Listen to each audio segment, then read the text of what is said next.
Welcome to the Upbuild Enneagram Library. Drawing on years of teaching, coaching, and lived experience, we've created this podcast as a deep library of Enneagram knowledge to support you in the most important journey there is, the journey from the ego to the true self. Hello, everyone, and hello, Hari and Rasanath. We are back to talk about another very nuanced and deep part of the Enneagram framework. And today we're going to be talking about the predominant emotions. So Hari, it would be great if you could get us started. What are the predominant emotions? So the predominant emotions are the three emotions that three types on the Enneagram, respectively, each have to deal with most centrally in their lives. So there is one emotion that is so powerful in its influence that it constantly comes up. It is constantly running us. And that emotion then gives rise to the other two predominant emotions. But everything seems to revolve around this one emotion. And then those other two emotions of the other types that are not our own get sort of layered in. And then there's also the infinite spectrum of emotions. But there are these three emotions that are very prominent. We call them predominant because they are so prevalent. And there's something which just keeps driving us back to them. And when we discover what these emotions are and how they interact with us as our particular type, it's incredible how much we can see we've lost control, we've lost ourselves, and what it will take to get more control and come closer to ourselves. This is the whole idea. So three types on the Enneagram have one predominant emotion, three types another, and three types a third. That makes up these triads. I think understanding the predominant emotion becomes the gateway for real growth for each of the types. What we also see is how each type unconsciously, if we are not really looking at the predominant emotion, then how does each type start to overcompensate for the experience of that emotion, which then leads to greater suffering for themselves and for people around them. That's why the emotion becomes the gateway, because the emotion becomes a very tangible way to start working through what I'm not seeing. It's also worth mentioning that Don and Russ at the Enneagram Institute refer to these as the dominant emotions of the types, which is very fitting, of course. They are governing, they are controlling, they are such an influence that they are dominating. And we also have our dominant type, we have our dominant instinct. So predominant gives this connotation of there's something else going on here. There's something that is most palpable, most notable, most prominent. So we just have a slight variation. They can be used both ways, but we refer to them as the predominant emotions. Great. And how do the predominant emotions relate to the centers of intelligence, the heart, the head, and the body center that we've spoken about previously? The centers of intelligence are actually what give rise to the predominant emotions. So the heart, the head, and the gut, the three centers that each create triads again. So three types are heart-centered, three types are head-centered, three types are gut-centered. They are the reason why we experience our predominant emotion. So if you are a heart-centered person, you have your predominant emotion because you're heart-centered. Likewise for each of the three centers. What that looks like is, let's say my head is thinking about all of the ways that this world is not trustworthy, it's not reliable, I don't really have the place in it that I'm looking for, and I'm feeling fear. I'm feeling fear because I don't know how I can trust anything in this world, which is all fallible. And that naturally gives rise to fear with respect to the gut. The gut is about what my instinct is and how I want to move things in the world. It's also the body center. So there's a sense of movement and action that is oriented based on intuiting and figuring out, okay, this is how things should move. So now I'm going to move like that. And when people get in the way of my movement, and when people block my action, I feel angry. Like I got to respond. I got to react. I'm going to carve my way. You can't get in the way. And for the heart, it's really about how am I being seen? I want to be seen. I want to be felt. I want to be understood for the person that I'm trying to be. And when I'm not seen that way by other people and feeling that heart connection, then I feel ashamed. I feel exposed. And, I can't stand it. It's so embarrassing.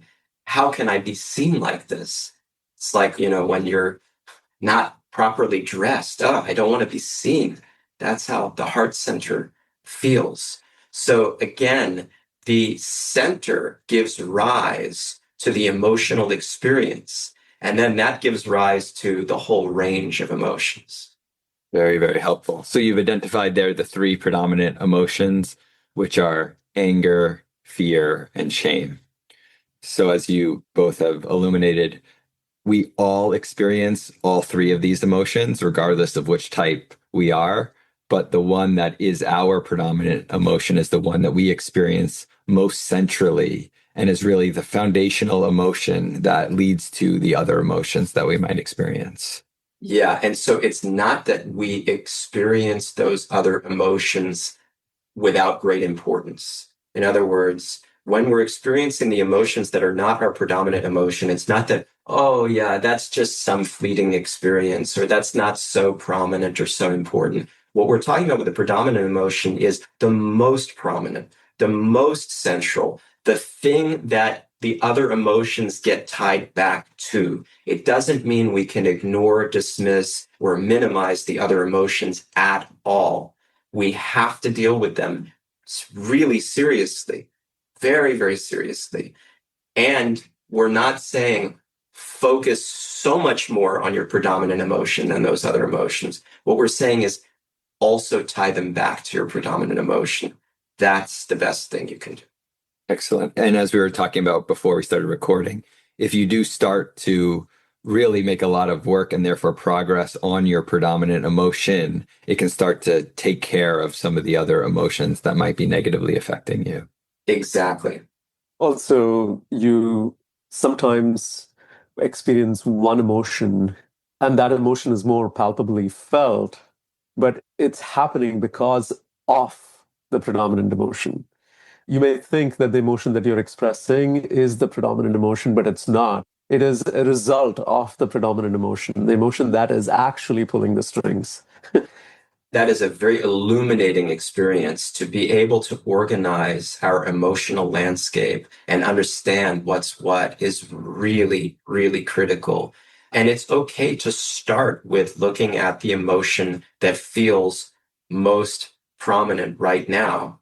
But then, okay, what's behind that? What's behind that? What's behind that? If you're honest and sincere and really, truly introspecting, then you will get to the heart of the predominant emotion. You can think of it like an iceberg, a visual of an iceberg, where on the surface, if you're outside of the water, you can see some of it, but actually what's underneath the water is often so much bigger than what's above the water. Wonderful. Also, what's important in this ties very deeply to what Hari Prasad said about the predominant emotions arising from the centers. What we also have to realize with the centers and the three centers, the body, the head, and the heart, there is an increased degree of subtlety with those centers. The body is the most external, the most readily felt, the most tangible. So an emotion that is connected to the body center, all of us have a body. The emotion that is directly connected to the body center is most viscerally and directly experienced, even when you might be a part of the heart center. That's anger. That's anger, that's right. So, as an example, somebody who is working from the head center or from the heart center may experience anger as the most available emotion just because anger is the expression of the physical body. It's very foundational. But the reason why anger comes out, anger may be coming out first because of it being the most external, but what is really pulling the string is the emotion that is driven by the center. And this is where the distinction really needs to be drawn. Okay, great. So let us now get into the actual types, and hopefully more will become clear as we go through each of the types.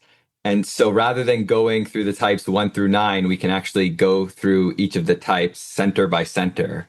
And I guess it will make sense to start with the body center, or the types 8, 9, and 1. Yeah, the body center being the most immediate access to presence, the most visceral and tangible, as Rasanath was sharing, is where Don and Russ often start teaching the Enneagram from. So 8 is usually the first type that they will teach. But before we go into the center, there is a dimension that Don and Russ speak about that is so important and so helpful to understand these centers and the types.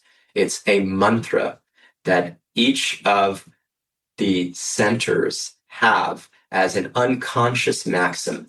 It's something which they don't realize is constantly in their mind because it's in the unconscious mind and it's dictating everything. And you can see exactly how this bridges the connection between the center and the predominant emotion. It's really this mantra, this unconscious maxim that the 3 types of that center constantly have resounding inside. To become conscious of this is really key for growth. So for the first of the centers, the body center, that mantra is, don't mess with my world. Because I am acting in the world, I'm intuiting and sensing how to move things, and I'm paving my way through the world, and it's about autonomy. I do things the way that I want to do them. I've structured my world in this way. I do the things.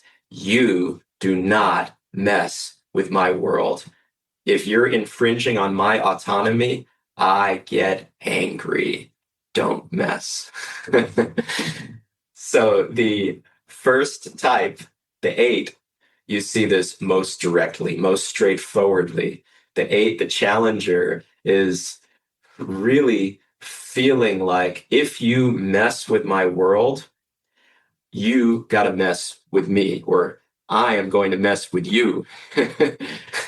And that intensity, that strength, that toughness, that identity around not being vulnerable and putting on armor, it comes out. And the anger is the most natural protection. And everybody feels more comfortable with anger to some degree. I mean, there are nuances here we'll see when we speak about the next type, the 9, and also with the 1. But for the most part, anger is something that's more comfortable, especially when it's like a righteous anger. It feels less vulnerable than some of the other emotions. So the 8s, they feel like, yeah, I'm angry. And you know what? That's great. That makes me tough. That makes me strong. It brings me further into my identity. That's great. I also wanted to mention that these mantras are heavily tied to the basic fears. And we talked about how for the type 8, the basic fear is being shut down and violated at its deepest. That is the fear for the 8. So you can see how this mantra of don't mess with my world is all about making sure that I'm not being shut down and violated. And no other type is as bold and brazen about their mantra, don't mess with my world, than the 8. Type 9, if you're a type 9 and you're listening to this podcast, this is not the first time that this has happened to us in our experience. You might be very surprised that the predominant emotion for the type 9 is anger. Remember, the name of the type 9 is the peace seeker. And me angry? Oh, no way. This just doesn't make any sense. I'm just not able to relate to it. But here is the catch. Eights express their anger, as Hari Prasad said, in a very straightforward way. For the nines, it's the same autonomy. Don't mess with my world. I want to keep my internal world peaceful. And there is all these chaos outside. People are too loud. Sometimes people are just talking about their troubles. I'm just reminded of the messiness and the brokenness of the world. I just don't want that. You're messing with my world. Just leave me alone, is actually the inner spirit of the nine. But because I'm the peace seeker, this is how I do it. I suppress my own anger. My relationship with anger is quite complex, actually. And because I suppress my anger, because it directly comes in contrast to my sense of identity as the peace seeker, I have to suppress it. And many times nines think that they don't even know what this emotion is because they don't feel much of it. But when you suppress it a lot, it lives in the unconscious and it comes out in passive aggressive ways. And others experience it as stonewalling, but deliberate stonewalling. It feels very calm from the outside, but it's very stubborn from the inside. And when they don't come in touch with their anger, eights are much more readily in touch with their anger. I almost like that about myself. Yes, deal with it. This is anger, deal with it. The nines, they are not in touch with their own anger. And the way they express it is they're trying to protect themselves from seeing their own anger. And they're also trying to protect others from their own anger, which means the only way they can express it is by some sort of stubborn stonewalling. One of the most striking things that Don and Russ point out about the nine is that they have the same anger as the eight. It is exactly the same energy that is being unleashed by the eight, which is so big and so loud and intense, is all present in the nine to the same degree. And it's all used to suppress, because to minimize my emotions, to make me peaceful, to wall off my emotions requires so much intense energy. But because it's all happening unconsciously, I don't know. Everything's fine. Even when they say sometimes, everything is fine, you feel like somehow the anger is just leaking, waiting to come out, but I'm just going to keep it inside. And many times people won't even feel it and they won't even know. So the one is experiencing this mantra, don't mess with my world, around their principles.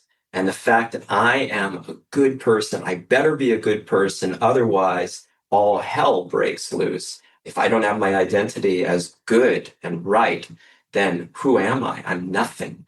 So you better not get in the way of my principles that make me right. And when you do, you will feel the vitriol, the spewing of rage in a very, very targeted way. It's extremely precise, as everything that the ones do, and it's very intense, but streamlined in such a way that it's always around the issue. It's never personal. It's never, I always feel like I'm still clean. I'm not angry. Why are you raising your voice? I am not raising my voice. I am a good, decent human being. I just care. That's how the anger is for the one. There is a certain causticity about the anger of the one. Don and Russ give this very vivid example of how the anger of the eight is like a grenade. It takes everybody around them down. The anger of the one is like a sniper. It's fired with precision and hits its target in a silent way, in a silent fashion. But it hurts. there is a very precise, caustic edge to the anger of the one. It's really biting and it makes you feel like I'm so bad because that's what they're feeling. You are messing with my world of principles and order and everything in its right place, and I'm right. And you're making me feel so bad that I'm going to make you feel like, how could you be so bad yourself? And the other image, which I love that Don and Russ give, which I think is very helpful for illuminating another side to this, is the fire hose. The fire hose, incredible pressure, but very thin, thin output. And it gets the squeeze, and you see the body language of the one to keep all of that anger from bursting out of me, because that would make me such a bad person. I'm not an angry person. I'm a good person. Similar to the nines. I'm not an angry person. I'm a peaceful person. The ones, I'm not an angry person. I'm a good person. So for that to be held in, it's like the squeeze of the fire hose. But when you let it get released, then whew, always very intense and always hits the target.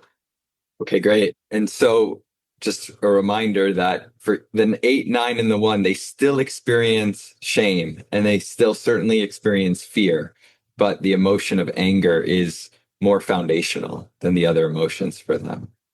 And also because they belong to the body center, the emotion of anger is a body-centered emotion. It's very viscerally experienced. The emotion of anger is also experienced by other types that belong to the other centers because they also have a body. But it's being triggered by something else, and we'll come to it. And so do not think for a moment like, oh, I'm off the hook. I'm not a body-centered type. Anger is not so big for me.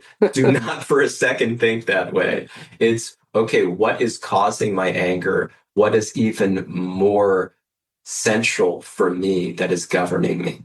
I just wanted to mention before we leave the emotion of anger and the body center types, the nines express their anger through their wing. Because the anger is so repressed, the wing becomes the conduit for the expression of the anger.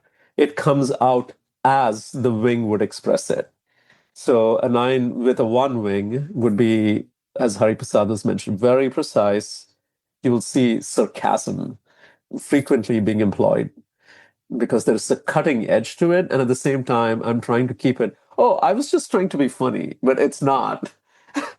The 9 with the 8 is explosive, and it leaves people very confused because it's like, what just happened? I've known this person to be very peaceful, and when the blowing of the top happens, it is explosive anger coming from the 9 who has an 8 wing.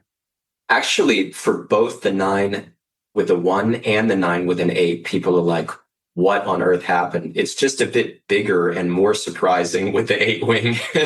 But both of them, the suppression is so intense, it's so deep and forceful that when the anger comes out on either side, people are like, what was that? Let's get into the heart center. So types 2, 3, and 4.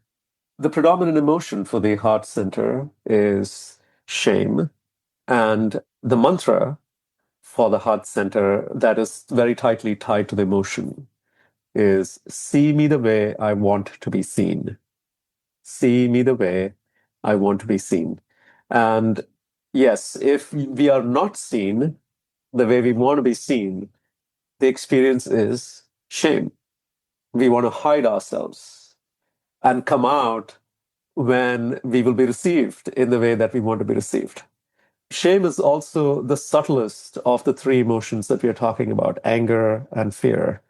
And the heart, as we discussed when we talked about the centers themselves, the heart is the most subtle, the most sensitive of the 3 centers. So if you're a heart center type, it's quite possible that you will experience a lot of anger. And you may think, oh, actually, anger is my most dominant emotion because I experience a lot of that. What we have to look for is, because we work predominantly from the most sensitive part of our being, the heart, the emotion of shame is also a very subtle, and when I say subtle, that doesn't mean it's small. That just means that it is more hidden. The image of the glacier. Very directly, the image of the glacier. So you see, it's just more hidden, but it's very intensely felt. It also, because it's more hidden, it's also more unconscious because it's subtle.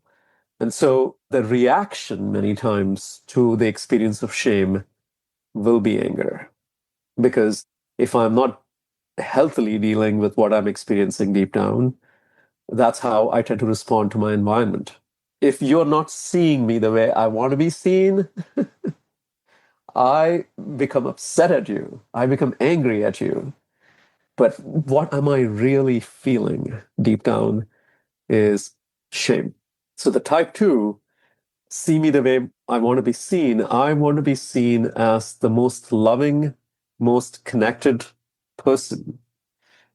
And when I'm not seen that way, or when I feel disconnection from someone else whose connection is very important for me, I feel I am unlovable. That is where I go. And going back to the basic fear of the type, for the type 2, the basic fear is I'm unlovable. And even deeper than that, there is no love to be had. And when I feel unlovable, unworthy of love, what is the emotion that I'm experiencing? It's the emotion of shame.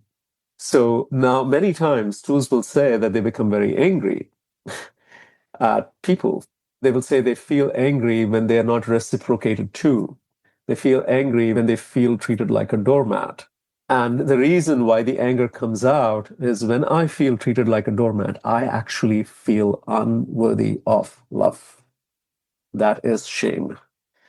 And coming from that shame is a reaction to the world, which may show up as anger. The type 3. With each of these types, see me the way I want to be seen is there as something that is even more powerful. I shouldn't say powerful, but even more, again, central than for the other types. Because for everybody, it's about our ego identity. And so I want to be seen and validated. It's all about validation for all of the types. So in one sense, see me the way I want to be seen is the thing for all of us. But for these types, it is most on the nose. It is dead on. It is running my life in a way that is just beneath the surface. Always, always right there. So that's what we have to look out for. And with the shame, you can feel like, I don't want to be seen right now. I don't want to be seen. Whereas for the other types, this is, again, very subtle, but it's a little less like I don't want to be seen right now, or I'm having trouble being seen, or I'm trying to architect my image to be seen the way I want to be seen. With the 3, there is no type that is as centrally tied to this mantra and that whole crafting of how I want to be seen. It is so predominant. It's unbelievable. They become masters at crafting the image of how they want to be seen. And so the shame is that I need to be successful. I want to have worth. I want to have my value. And if you don't see me as valuable, then everything falls apart. Everything is a mess. I can't live like that. So I'm feeling so ashamed that I will do anything to get you to see me the way I want to be seen. And I have all kinds of tricks up my sleeve. I can do this dance. I can do that dance. I can do this dance. Now do you see me the way I want to be seen? Now am I valuable? You like that, right? You like that? Yeah, I can do that. See, look, I'm winning in life. Shame is what's running that. Shame, because I can't accept myself as I am. So I have to be seen in your eyes for who I'm supposed to be. So for the type 2, the compensation for not working through the shame expresses itself as desperation. For the type 3, the compensation expresses itself as self-aggrandizement. There is a vainglory attached to it where I just need to be speaking highly about myself or show myself in a light that then makes you think very highly of me. So that others speak highly about me. No, no, no. I'm very humble, but everybody else should be speaking highly about me. I just call it determination. I'm just determined to do things that will make you speak highly about me. And it's not about speaking highly about me. It's just about my determination to do the thing. Don't you wish you could do it too? The other thing for the type 3 is also when we talk about the mantra, see me the way I want to be seen. And for the 3, I always want to be seen. So it makes it very heightened because when I'm not being seen, I feel incredibly restless. But then when I go out, and if I'm not seen the way I want to be seen, then I experience shame. So I'm actually caught between a rock and a hard place. Escaping from shame almost becomes an impossibility. So what I tend to do with it is not feel it. And this is very critical to This is the understand. key. This is the key. That because I always want to be seen, I can't escape from the emotion of shame, which means the only way I can work with the emotion is not feel it. So disconnect from the heart. Just disconnect from the heart. Similar to the 9 in its mechanism, where the 9 suppresses the anger, the 3s just escape. They eject from their shame. They eject from the heart because the heart is the seat of feeling it. This is so helpful. And it's interesting because if you hear from 3s, many will report, I don't need to be seen all the time, or I spend a lot of time alone. And actually, what's almost always going on there is I've withdrawn from the world in some sort of way because of that shame. I'm actually afraid. I feel shame that I'm not going to be seen the way that I am. So rather than dealing with it and feeling that way, I go and hide. Or so we talk about it as situational introversion rather than introversion that's hardwired into me. It's coming because it's a compensation for the shame. And I withdraw as a 3 in order to come back better than ever. I'm building myself. I'm building myself. Then when I come out, ooh, look at how I flap my wings. When the 3s withdraw, they craft the story, okay, that I don't need to be seen by other people. What I am actually afraid of is being seen by people. But somehow you see how the self-deceit runs so deep, but somehow I make a story. I don't need to be seen by people. So what I do is I tend to dismiss that need that I so badly have, but it still keeps me very restless and empty. The last thing on the 3 here is it's very easy for me to say I'm not doing it for the claps of other people. It's not out of shame. I just do all of these things. People like it. People appreciate it, or they should appreciate it. They don't appreciate it enough, which is already a sign, right? But I just do. This is just how I am. This is just natural for me. Isn't it great? At least it's good enough, no? But the whole thing is, why am I set up? Why is my personality set up this way? It's to attract the claps. And if it's working, then it's fine. See, then I don't need anything. Everything is just working. It's in place. But what if you were not getting those claps? What if you were not succeeding? What if it was not going well? Then you see. The type 4. The type 4 is same mantras, belongs to the heart center. See me the way I want to be seen. And if we recollect the type 4, the essence qualities of the type 4 is all around originality, depth, and beauty. And now I want to be seen as this unique snowflake, right? It's true that every snowflake is unique, but how many people are really noticing it? So I have this very complex relationship with it where I know inherently that I'm unique, and yet it never feels quite complete if others don't see it.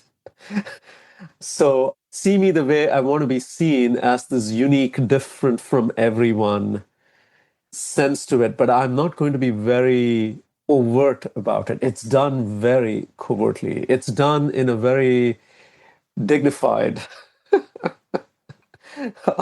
or rather, I would say, understated and classy is the theme here. At least that's the attempt on the part of the 4. At least. I'm not going to be so overt about it because if you were classy enough, you would understand. And yet I feel so pained at the fact that So much of the world is just not classy enough. But deep down, I feel very disturbed by the fact that I'm not seen the way I want to be seen. And for the fours, when they say, when you talk about see me the way I want to be seen, the fours will say, it's not see me the way I want to be seen, see me the way as I am, period. And there is some truth to it. See me the way as I am, because the fours have attempted to go closest to who they are. But if they're honest, if they're actually honest, they will see that their attempt to go closest to who they are has potentially taken them further away from who they are. It's, as Hari Prasad, you would say, a self on top of the self, a version of authenticity that is actually not really authentic. And the experience of not being seen the way I am, in quotes, brings up the emotion of shame. And the compensation for that emotion is I withdraw. And then there is this thing that the world just will never understand who I am.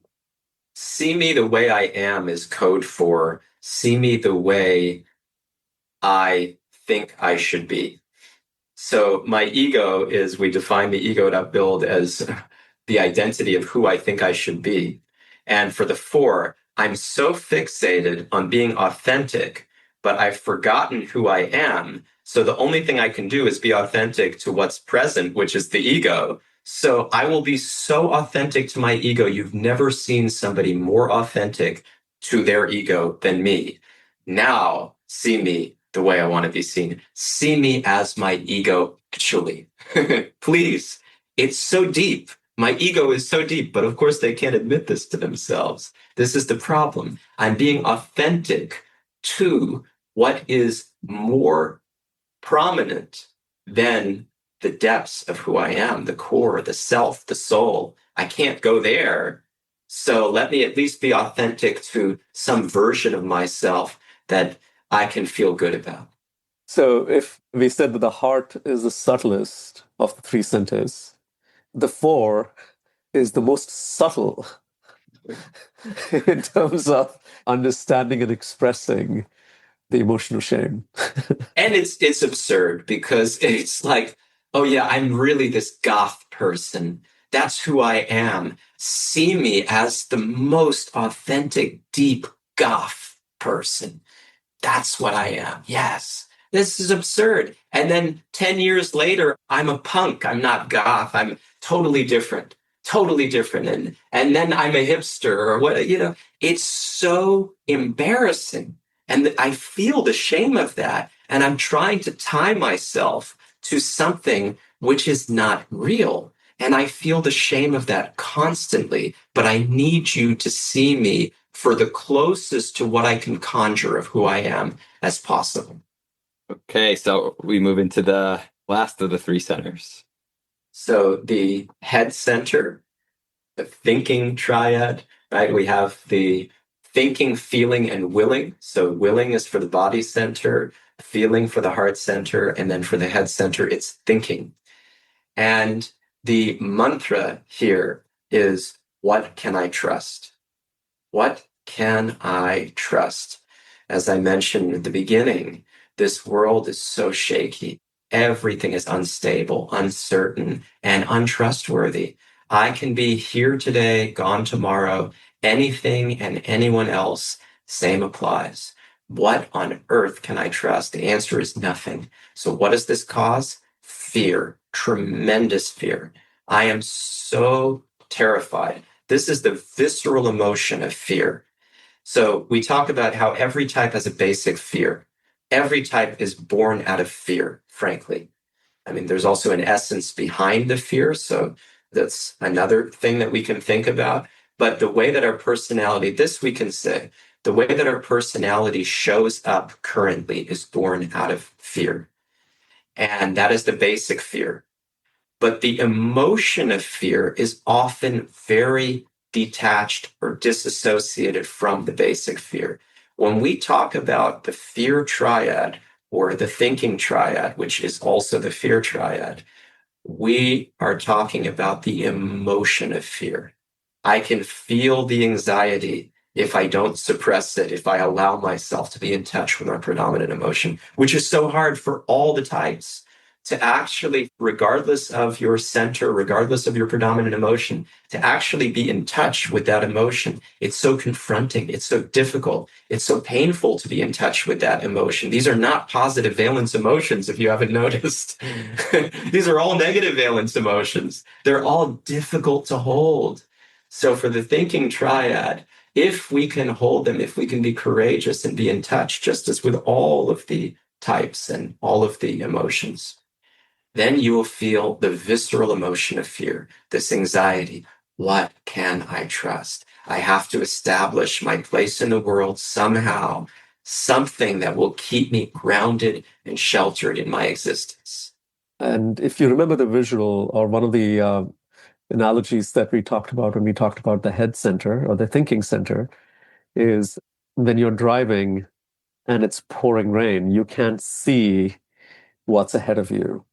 We have all experienced being there, and the emotion that you experience when you can't see what's ahead of you is fear because you don't know where you're going. And types 5, 6, and 7 experience exactly that because of them predominantly working from the head center. So the 5, the investigator, they are looking for something solid, which they can then establish their identity in the world as expert in.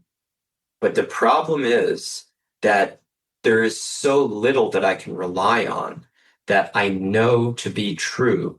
And people are certainly not giving me truth all the time. And they're certainly not giving me the expertise, especially just if I look around me in my little world, how many people are giving me expertise or expert enough to trust? So what I'm looking for is forget about people, facts. Facts. People are getting in the way of truth more than they're giving truth. So I look for facts. This is how I'm oriented.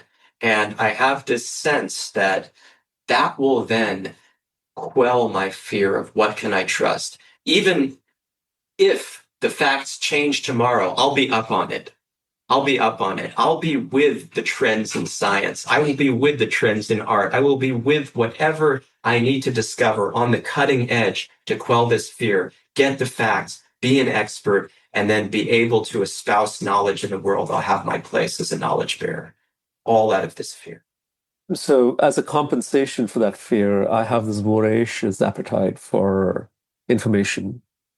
It doesn't have to be necessarily practical in any way or form. I just collect and collect and collect. The imagination for the type 5, especially when they have succumbed to this fear, is a lot of just unbridled thinking. I am trying to understand the truth of the end, and this just completely spirals out of control. Type 6, the loyalist. And again, the mantra for the head center is, what can I trust? And this is much more viscerally felt by the 6, which is, so the 5 will say, I can trust knowledge. For the 6, the immediate answer will be nothing, because knowledge requires some level of trust in my perception. For the 6, the foundation is so shaky that I don't even trust my own knowing. This is where it all starts, right? So when I can't trust my own knowing, I just don't have anything to stand on. And so this becomes a hall of mirrors where, in order for me to stand on something, I need external support. But how do I know that that external support will help me stand? So it just becomes circular here. The mechanism here is very circular, which means there is just this endless supply. And Russ puts it very interestingly. He says it's angst. The fear expresses itself in the form of angst, constant angst, because of the circularity in the mechanism. And for the type 6, going back to what Hari Prasad said, people get in the way. For the 5, people get in the way of the truth. For the 6, people cannot be trusted. Information cannot be trusted. So what can be trusted? Well, it has to come down to process. I have to make everything so foolproof, right? How we get the information, who we get the information from, the rules that we have in place to make sure that the way we get the information and the people who are giving us the information are following a set of rules is what I then tend to rely on in order to keep that angst under control. So this is the complexity around the fear. It's trying to pin everything down to make it as reliable as possible, and it's very tenuous. The interesting thing is that sixes have this sense about them similar to, it's interesting, Fox Mulder of the X-Files is a 5, so also part of the fear triad. So there's something there, but I'm going to use this saying, particularly as it applies to the 6. I want to believe. The 6s have this sense of I want to believe, because otherwise the fear is too much. So I want to trust you. And I'm just trying to create systems to make sure that I'm supporting you so that you're trustworthy. And isn't that good of me? But really, it's so that I can trust you because I don't trust you, but I want to believe because otherwise I can't live. It's so interesting that the theme of the X-Files and the captions that they present, sometimes it's I want to believe, and then Trust sometimes no one. trust no one. Trust no one. And you see that simultaneously being shown. This is the world of the 6. You guys are dating yourself with this example of the X-Files. Happily. So the last type on the Enneagram here is the 7. And the 7 is the enthusiast. What can I trust? I don't know. People sometimes go my way, sometimes not. Facts, they can be boring. They could be useful sometimes, but I don't know. What I trust is experiences. That makes me feel like I have the identity of a happy-go-lucky person. When I have really joyful, exuberant experiences, then I know I am who I think I should be. I'm a happy person. I'm enthusiastic about life. Give me more and more experiences. And so the voraciousness of the 5 towards information goes towards experience. Gimme. I want this. Oh, we can do this. We can do that. The possibilities are endless. Isn't just amazing? Fear. I'm not going to have enough to make me happy. All these experiences are going to run out. What am I going to do? There's a frenetic intensity that is driving me, and I don't even know it because I'm so bent on being happy and outrunning my emotional pain that I'm like, yeah, things are fine. Yeah, life is difficult. Okay, fine, but no problem. You got to just, when life gives you lemons, you make lemonade. No problem. Yeah, it's problems, but it's not real problems. We laugh at them anyway. What else can you do? So the 7s, they're feeling so much anxiety that they're running constantly, but they think it's positive. I'm running to things. I'm not running from things. Look more closely. You're running from something. You don't even know where you're running to. You're just running everywhere. You're running from something. It's the anxiety. Oh, life will catch up to me. I won't be happy. Things will get boring. Things will get hard. Things will make me feel sad, pained, and not able to be who I'm supposed to be. Woof. Terrifying anxiety. Because I run so fast for experiences, I also run too fast from experiences, which then makes me compromise on the depth of it. I haven't really fully gotten the depth of it. And very, very soon, I have run out of everything there is to experience because I've just gone over the surface. Right. And now what I have to do is, in order to keep myself entertained, I have to make things entertaining. And this is where things become off color. It's fun for the sake of fun. And it actually gets into gluttony. It gets into very crass consumption because there is only so much to be had when you can't go deep enough. And so I'm going to stuff myself. And my anxiety is so endless that I'm constantly stacking my experiences. and constantly going from one thing to the next, to the next, to the next. And I have plan A, plan B, plan C in mind. I have all of this. I have like spreadsheets in my mind that are so organized and at the same time so disorganized. Just a kind of chaos of planning that when I'm in one experience, I'm like, this is lukewarm. I'm already in my mind in the next experience to try to get the hit of happiness that makes me feel like I am who I think I should be.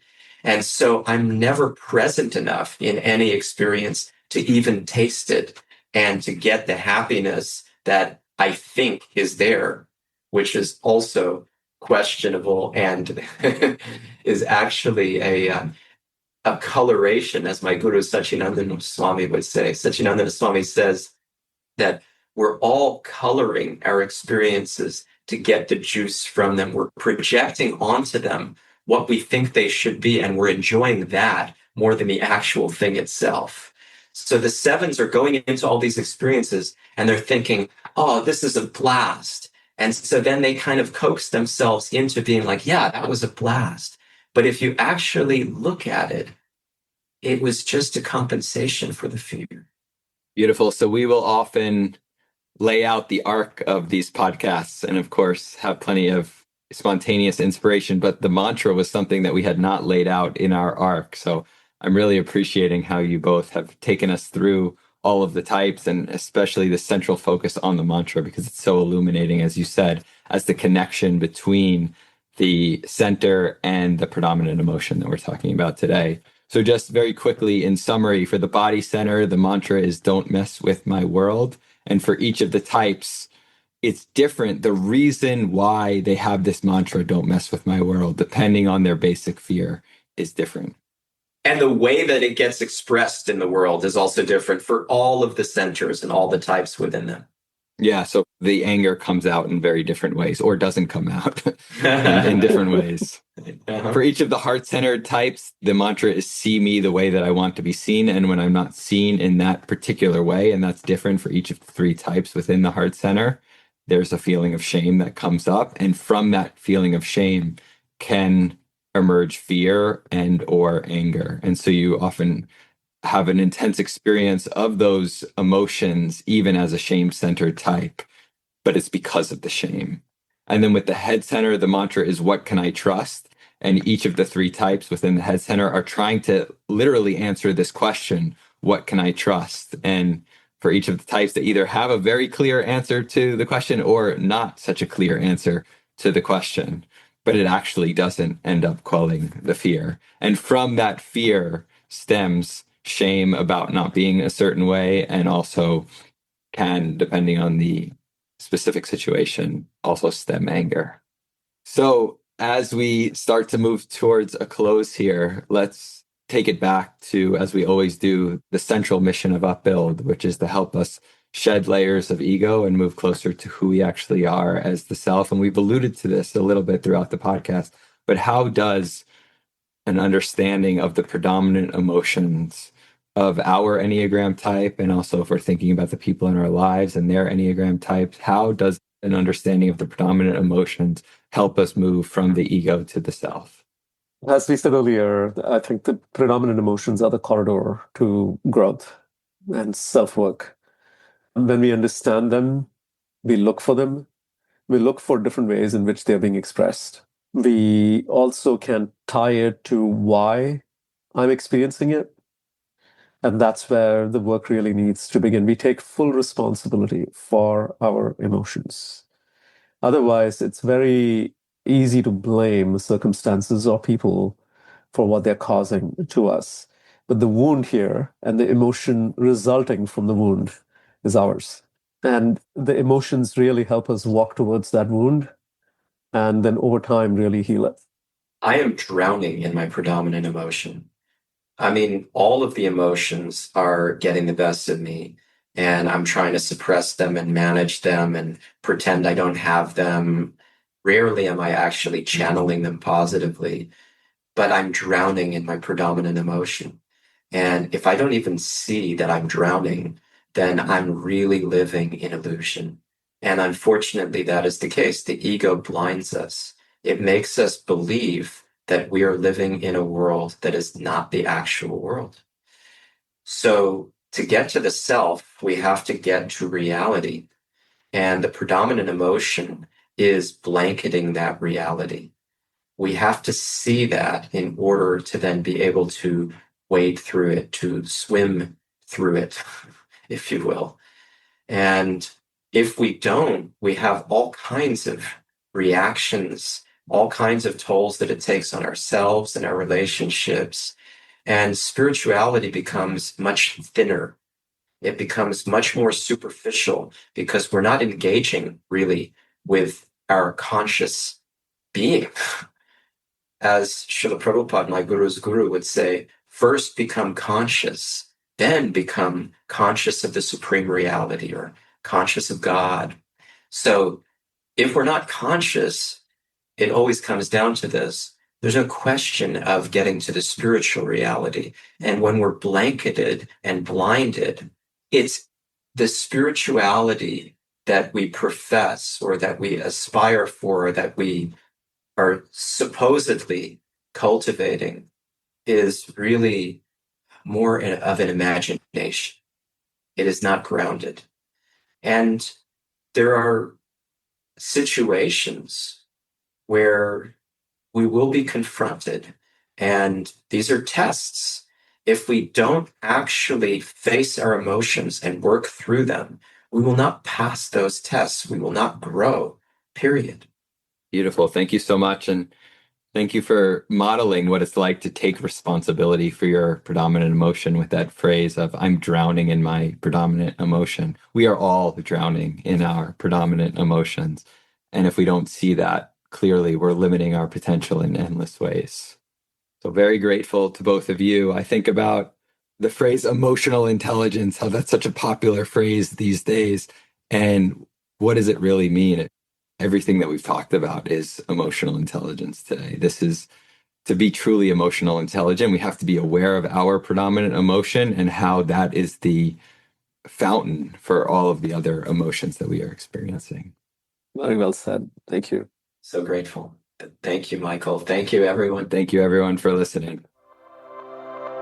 Thanks for listening to the Upbuild Enneagram Library.